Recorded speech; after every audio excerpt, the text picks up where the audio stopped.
VBS 2026లో క్రీస్తుతో వారసులమని అనే topic మీద చాలా విషయాలను తెలుసుకున్నాము.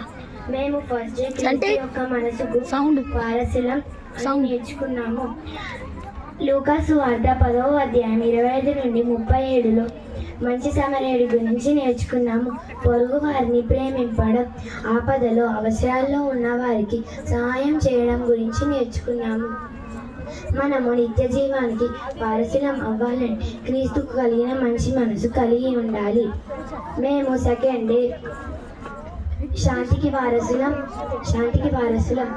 మార్కు సువార్త 4వ అధ్యాయంలో యేసు తన శిష్యులతో పడవపై గలిలయ సముద్రంపై ప్రయాణిస్తుండగా పెద్ద గాలి తుఫాను వస్తుంది. అప్పుడు శిష్యులు భయపడి యేసయ్య దగ్గరకు వెళ్తారు. యేసయ్య గొప్పవాడు, శక్తిమంతుడు, మన విశ్వాసాన్ని పరీక్షిస్తాడనే విషయాన్ని మర్చిపోయారు. వాళ్ళు యేసు దగ్గరికి వెళ్ళి యేసుని లేపి, అయ్యా తుఫాన్ వస్తుంది, మనం మునిగిపోతున్నామని చెప్తారు.